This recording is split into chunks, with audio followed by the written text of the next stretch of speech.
तर नमस्कार विद्यार्थी मित्रांनो, स्वागत आहे आपलं अभिषेक कम्प्युटर एज्युकेशनवरती।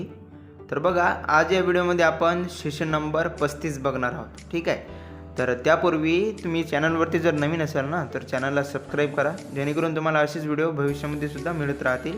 आणि मित्रांसोबत या व्हिडिओला शेअर करा, त्यांनासुद्धा इरा सोडवण्यात मदत होईल। चला तर मग बघूया। तर यामधून जी टायपिंग प्रॅक्टिस आहे ती तुम्ही सॉल्व करून घ्या मित्रांनो। आपण आता डायरेक्टली सेल्फ पाथ लर्निंगवरती जाऊया। यामधून स्टार्ट करूया। यामध्ये बघा फक्त 2 स्टेप्स दिलेले आहेत, तर फक्त 2 स्टेप्स आहेत, तर ते आपण आता बघूया। तर 2 प्रश्न आहेत, याचा अर्थ स्टार्ट केली एक्झाम मी। यामधून पहिला प्रश्न पहा आपला, डॅश डॅश टॅब तुम्हाला डॉक्युमेंट सेव्ह करायला मदत करतो। ठीक आहे, तर ते म्हणजेच फाईल टॅब। फाईल टॅबच्या मध्ये जर आपण डॉक्युमेंट सेव्ह करतो, तर 3rd नंबरचा ऑप्शन क्लिक करूया आणि सबमिट। समोरचा प्रश्न बघा, तो लास्ट प्रश्न आहे आपला, तो टेबल क्रिएट करण्याकरिता मार्जिनमध्ये मधील पुढीलपैकी कोणता ऑप्शन वापरता येईल। तर बघा, टेबलसाठी आपण मर्ज अक्रॉस, ठीक आहे, हे करू शकतो। 2nd नंबरचं उत्तर। तर बघा, इथं आपण सेल्फ पाथ लर्निंग बघितलेले आहे, फक्त 2च प्रश्न होते यामध्ये, आणि दोन्हीसुद्धा आपण आता इथं बघितलेले आहेत। तर यानंतर आता आपण बघूया नॉलेज चेक। तर स्टार्ट केली मी एक्झाम। बघा, एखादी टेम्पलेट डाउनलोड केल्यानंतर डॉक्युमेंटमधील चेंजेस सेव्ह होण्याकरिता सर्व महत्त्वाची स्टेप कुठली घ्यावी लागते। ठीक आहे, तर यामधून ते म्हणजे सेव्ह द डॉक्युमेंट, ते करावं लागेल आपल्याला। त्यानंतरच जे आपण टाईप केलेलं आहे मॅटर ते सेव्ह होईल। नंतर बघा, MS एक्सेलमध्ये टेम्पलेट्स वापरण्याचे फायदे ओळखा। तर त्यामधील फायदे आहे बघा, तर पहा, त्याचं उत्तर आहे 1ल्या नंबरचं, आणि त्यानंतर हे 2ऱ्या नंबरचं पण। ठीक आहे, तर 1ल्या नंबरचं इथं, यामधून 2रं, आणि हे लास्टवालं। ठीक आहे, आता हे तिन्हीसुद्धा उत्तर आहे याचे। सेव्ह करूया। आणि समोरचा प्रश्न बघा, MS एक्सेलमध्ये सिलेक्ट केलेल्या टेबलला टेबल स्टाईल अप्लाय करायचा उपयोग काय असतो। तर बघा, त्याचा करण्याचा उपयोग म्हणजे त्यामुळे पूर्ण टेबल फॉर्मॅट होते, पहिलंच उत्तर आहे त्याचं। नंतर बघा, डॉक्युमेंटचे पेज लेआउट टॅबमधून थीम अप्लाय केल्यावर काय होते। तर थीम अप्लाय केल्यानंतर बघा, आपण डॉक्युमेंटमधील सर्व ऑब्जेक्ट्स फॉर्मॅट होतात। तर यावरती क्लिक करूया आणि सबमिट।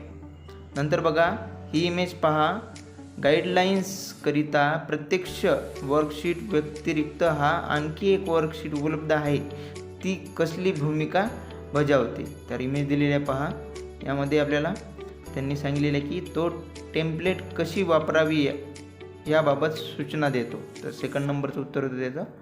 इथं बघा, आपण नॉलेज चेक बघितलेलं आहे, ते एंड करून घेऊ, आणि यानंतर आपण डायरेक्टली आता डू इट युअर सेल्फ बघूया। ठीक आहे, तर स्टार्ट करूया। यामधून बघा, दाखवण्यात आलेल्या शीटमध्ये तुमच्या कंपनीचा लोगो A2 सेलमध्ये इन्सर्ट करण्यासाठी इन्सर्ट टॅब इलिस्ट्रेशन ग्रुप याचा वापर करा। म्हणजेच तुमच्या कॉम्प्युटरवरील कोणतेही पिक्चर आपल्याला इथं घ्यायचं आहे बघा। तर घेऊया इमेज, एक लोगो घेऊया। तर बघा, ते करण्यासाठी आता इथं A2, ठीक आहे, A2 वरती क्लिक केला आपण, आणि नंतर इन्सर्ट टॅब, तर इन्सर्ट टॅबवरती गेलो बघा। गेल्यानंतर इथं पिक्चर्स आहे बघा इलिस्ट्रेशन ग्रुपमध्ये, तर या पिक्चर्सवरती क्लिक करा, आणि जो बी तुमचा लोगो असणार, ठीक आहे, आता तुम्ही जिथेही तुमचा लोगो ठेवलेला असेल, सपोज मी आता इथं डेस्कटॉपवर किंवा पिक्चर्सवरती ठेवलेला असेल तर पिक्चर्स, ठीक आहे, तर यामध्ये जा, आणि तिथून तो लोगो सिलेक्ट करून एक इन्सर्ट करा, आणि एवढं केल्यानंतरच सबमिट। ठीक आहे, आता तो एक इमेज ॲड झाली, म्हणजेच लोगो ॲड झाला तिथं। आता समोरचा बघा, दिलेल्या वर्कशीटमध्ये A7 सेल सिलेक्ट करा, त्यामध्ये मिस्टर पटेल हे टेक्स्ट एंटर करा। तर स्टार्ट एक्झाम करूया। आता काहीच नाही, A7 सेल सिलेक्ट करून त्यामध्ये मिस्टर पटेल हे आपल्याला टाईप करायचं आहे। तर A आणि यामधून A7, तर त्यांनी सांगितल्याप्रमाणे मिस्टर पटेल, तर हे आपण टाईप करून घेऊ, आणि यामध्ये डॉट वगैरे आणि स्पेलिंग मिस्टेक नको होऊ देऊ। टाईप केल्यानंतर डायरेक्टली आपण सबमिट करू शकतो, बाहेर क्लिक करून डायरेक्टली आन्सर सबमिट करा। आता 3रा प्रश्न बघा, दाखविण्यात आलेल्या वर्कशीटमध्ये टेबलच्या खाली 3 रोज इन्सर्ट करा, आणि ते करण्यासाठी होम टॅब, सेल ग्रुप आणि इन्सर्ट ऑप्शन याचा वापर करा। परत स्टार्ट एक्झाम करूया मित्रांनो। आता बघा, आता एक वर्कशीटमध्ये परत 3 रोज इन्सर्ट करायचे आपल्याला।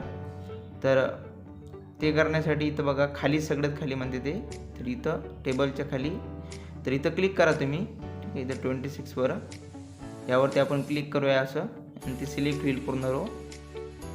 नंतर इथं बघा सेल्स ग्रुपमध्ये इन्सर्ट टॅब आहे. ठीक आहे, इथे इन्सर्टवरती क्लिक करा याच्यावर आणि इन्सर्ट शीट रोज 3 वेळा क्लिक करायचं त्याच्यावर, कारण की आपल्याला 3 रोज इन्सर्ट करायचे. ठीक आहे, आता 3 वेळा केल्यानंतरच 3 रोज ॲड होऊन जाईल त्यामध्येच. आणि नंतर ॲन्सर सबमिट करा. समोरचा प्रश्न बघा, दिलेल्या वर्कशीटमध्ये टेबल सिलेक्ट करा, त्याला मिडल अँड सेंटर अलाइन करण्यासाठी होम टॅब अलाइनमेंट ग्रुप याचा वापर करा. आता चालू करूया एक्झामला. आता बघा यामध्ये परत वर्कशीट दिलेली आहे त्यांनी. आता यामधून जो टेबल असणार तो सिलेक्ट करावा लागेल आपल्याला. तर पूर्ण हे टेबल सिलेक्ट करायचं आहे. तर यामध्ये बघा इथं कोपऱ्यामध्ये ऑप्शन आहे, त्या बटनवरती फक्त क्लिक करा.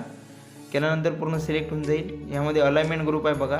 अलाइनमेंट ग्रुपमधून मिडल अँड सेंटर त्यांनी अलाइन करायला सांगलेलं आहे. तर इथं बघा हे मिडल अँड सेंटर आहे. ठीक आहे, ते सेंटरवरती क्लिक करा आणि इथं मिडल अलाइन या दोन्हीवरती पण क्लिक करायचं आहे आणि नंतरच सबमिट करायचं आहे. आता आपला लास्ट प्रश्न राहिलेला आहे बघा. दिलेल्या टेम्पलेटमध्ये B6 सेल सिलेक्ट करा, त्याला एक्सप्लेनेटरी सेल स्टाईल अप्लाय करण्यासाठी home tab cells style group याचा वापर करा. तर स्टार्ट एक्झाम करूया. यामध्ये बघा आता त्यांनी B6 हे जे सेल आहे ना त्यामध्ये बदल सांगितला आहे. तर B6 आपण सिलेक्ट करू. ठीक आहे, हे आता त्याची स्टाईल चेंज करण्यासाठी तर सेल स्टाईल ग्रुपमध्ये जा आणि यामधून हे एक्सप्लेनेटरी. ठीक आहे, तर यावरती क्लिक करूया. ही स्टाईल अप्लाय होईल मग आणि नंतर ॲन्सर सबमिट करा. तर बघा आपण इथं खूप इझी पद्धतीनं डू इट युअरसेल्फसुद्धा बघितलं आहे मित्रांनो.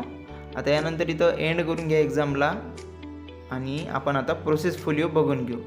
प्रोसेस फोलिओसाठी सेम तेच प्रोसेस आहे, काहीच त्याच्यामध्ये चेंज नाही आहे. फक्त डिझायर स्किल सेट त्यांनी बघा आता काय दिलेलं आहे आपल्याला, view tab of MS Excel. तर स्टार्ट करूया एक्झामला. ठीक आहे, आता परत 10 मिनटं वेळ आहे. एक्सेल फाईल ओपन करा, व्ह्यू टॅब घ्या आणि ती एक्सेल फाईल डेस्कटॉपवरती सेव्ह करा आणि नंतर ॲन्सर सबमिट केला होता. ठीक आहे, तर बघा आता ही फाईल मी सेव्ह केलेली आहे डेस्कटॉपवरती माझ्या. ठीक आहे, आता ही फाईल सेव्ह झालेली आहे सध्या. आता या फाईलमध्ये बघा आता आपण जे टाईम आहे आपला ते 1-1.5 मिनटं वर झालेलं आहे. ठीक आहे ना. तर आता सबमिटचं बटन इथं इनेबल झालं असणार, तर आपण डायरेक्टली आता सबमिट करूया. तर यावरती क्लिक करू, सबमिट बटन इनेबल झालेलं आहे आणि ओके. तर बघा प्रोसेस फोलिओ आपण इथं सोडवलेलं आहे. यामधून फक्त ती असाइनमेंट आता अपलोड करूया. आता इथं रिस्टार्टचं ऑप्शन आलं ना, तर इथं परत प्रोसेस फोलिओ या टॅबवरती क्लिक करायचं आहे आपल्याला. रिस्टार्टचं ऑप्शन मग ते ऑटोमॅटिकली आपल्याला पुढच्या स्टेपवर पोहोचवते ते. ठीक आहे, आता यानंतर द परफॉर्म स्टेटस परत आपल्याला इनेबल करावे लागेल आणि इनेबल केल्यानंतरच तर नेक्स्ट.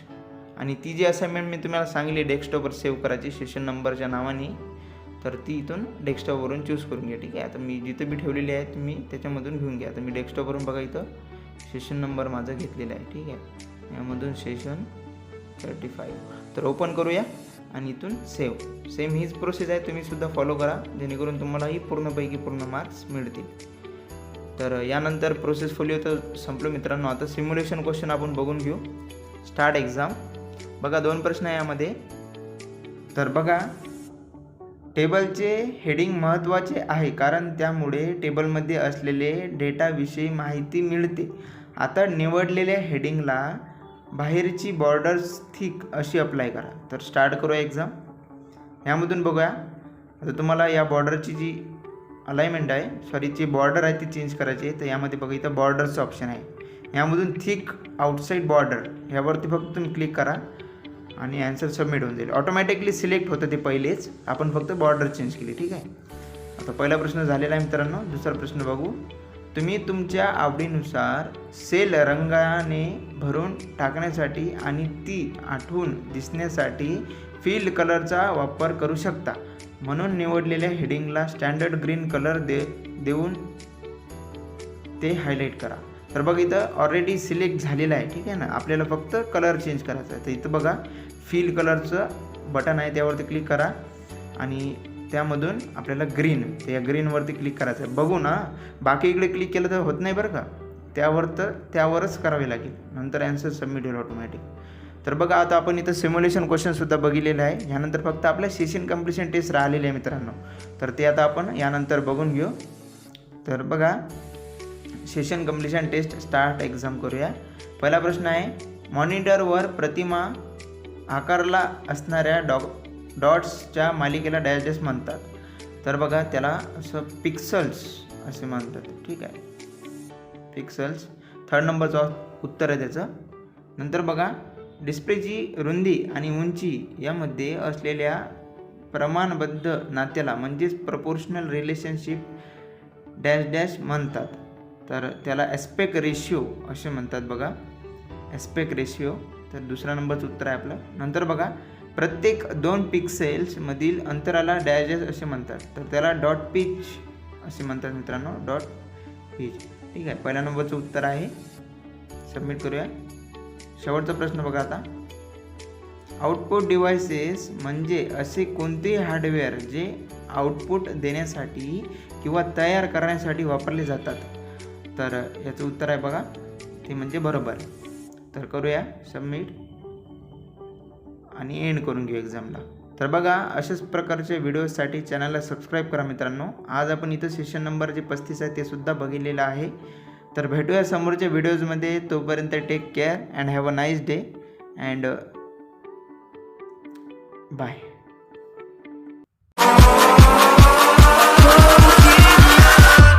Catch 'em all.